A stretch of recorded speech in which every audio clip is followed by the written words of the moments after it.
warahmatullahi wabarakatuh. Perkenalkan, nama saya Muhammad Azrali dengan NIM 22346039. Baiklah, video kali ini saya akan menjelaskan tentang bisnis plan dalam kewirausahaan. Sebelum masuk dalam penjelasan, saya akan menjelaskan apa itu bisnis plan. Bisnis plan adalah dokumen tertulis yang dirancang untuk menggambarkan semua unsur yang relevan untuk memulai suatu usaha. Tujuannya yaitu memberikan gambaran yang jelas dari apa yang hendak dilakukan oleh seseorang wirausaha. Hal ini bisa dikatakan sebagai jembatan antara ide dan kenyataan. Setelah mengetahui dan membreakdown satu persatu proses membuat bisnis plan, kemudian menguraikannya satu persatu. Pertama adalah tahap ide usaha, lalu perumusan konsep ide usaha dan studi kelayakan usaha. Ini wajib dilakukan oleh pengusaha untuk melihat apakah prospek dari bisnis yang dijalankan, mulai dari konsep ide usaha dan kelayakan dari usaha tersebut. Selanjutnya yaitu aspek manajemen produksi. Aspek manajemen produksi menurut Mr.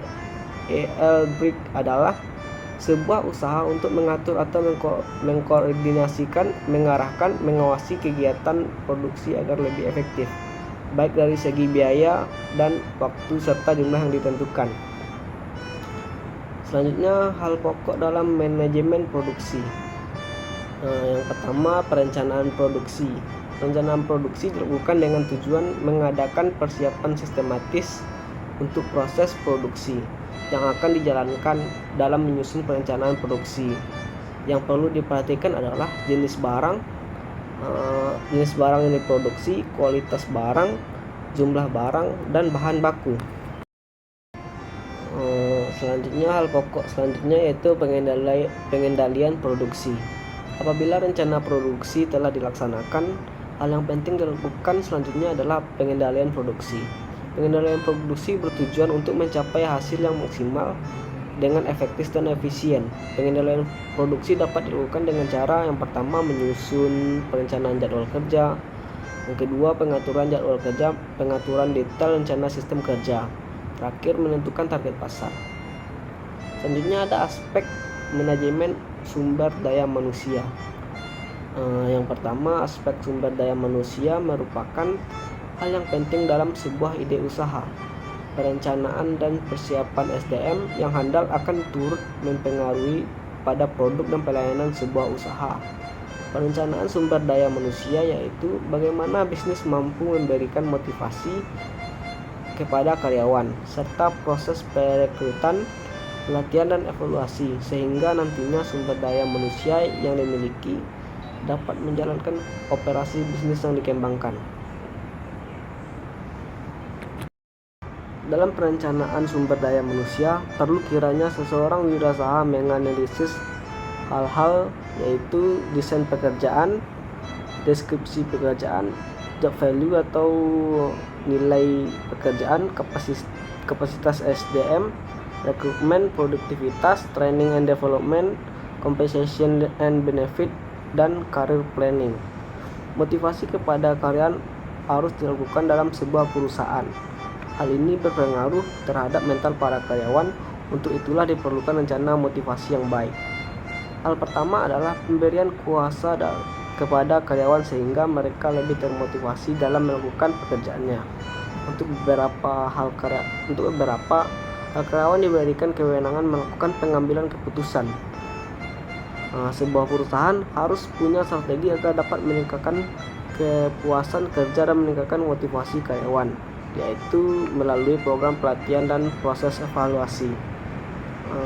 Selanjutnya, aspek manajemen keuangan. Aspek keuangan dari perencanaan usaha harus dapat memperhatikan potensi dana yang dimiliki, kebutuhan dana eksternal, perhitungan kelayakan usaha, termasuk laporan keuangan, rugi laba, dan cash flow. Beberapa hal yang perlu disampaikan dalam aspek ini adalah sumber pendanaan, meliputi modal sendiri, modal pinjaman, kebutuhan pembiayaan modal investasi, bangunan, peralatan, biaya operasi dan biaya lain-lainnya. Selanjutnya ada kebutuhan pembiayaan modal kerja, bahan baku, bahan pelengkap, biaya tenaga kerja, biaya listrik, analisis biaya tetap, gaji, pemesanan, dan lain-lain. Selanjutnya ada aspek pemasaran. Aspek pemasaran perlu diperhitungkan dan direncanakan usaha untuk mengetahui seberapa besar peluang besar pasar bagi produk yang akan ditawarkan. Ada beberapa hal yang berkaitan dengan aspek pemasaran dalam perencanaan usaha, antara lain mengidentifikasi perilaku konsumen. Yang kedua, menganalisis pasar konsumen menggunakan pertanyaan kunci, yaitu siapa yang ada di pasar, apa yang dibeli oleh pasar, mengapa pasar itu membeli, siapa yang berperan serta dalam pembelian. Tiga, menganalisis pesaing, mengidentifikasi pesaing perusahaan, identifikasi strategi pesaing, penentuan tujuan pesaing, menilai kekuatan dan kelemahan pesaing, menentukan target marketing, menilai kekuatan dan kelemahan pesaing, menetapkan marketing budget, menentukan timing, menentukan marketing mix. Selanjutnya yaitu perencanaan bisnis yang baik. Perencanaan bisnis yang baik adalah suatu proses penyusun strategi dan langkah-langkah konkret untuk mencapai tujuan bisnis dalam jangka pendek maupun jangka panjang. Perencanaan bisnis yang baik membantu mengidentifikasi peluang, mengatasi tantangan, dan mengoptimalkan sumber daya yang tersedia untuk mencapai keberhasilan bisnis. Ada beberapa komponen yang penting yang harus ada dalam perencanaan bisnis yang baik. Yang pertama yaitu analisis pasar. Lakukan penelitian menyeluruh tentang pasar yang akan kamu masuki, identifikasi ukuran pasar, tren, potensi pertumbuhan, dan pesaing. Ini membantu kamu memahami peluang dan tantangan yang ada dalam industri tersebut. Komponen kedua yaitu strategi bisnis. Tentukan strategi bisnis yang akan kamu gunakan untuk mencapai tujuan. Identifikasi segmen pasar yang akan kamu targetkan, nilai yang akan kamu berikan kepada pelanggan, dan keunggulan kompetitif yang membedakan kamu dari pesaing. Komponen yang ketiga yaitu rencana pemasaran. Rencana aktivitas pemasaran yang akan kamu lakukan untuk mempromosikan produk atau layanan kamu. Selanjutnya yaitu rencana operasional. Rincikan bagaimana bisnis yang akan beroperasi sehari-hari. Hal ini meliputi lokasi fisik, persediaan, rantai pasukan, proses produksi, sistem manajemen, dan peraturan hukum yang relevan. Sekian dari saya tentang bisnis plan dalam kewirausahaan. Apabila salah kata mohon dimaafkan. Assalamualaikum warahmatullahi wabarakatuh.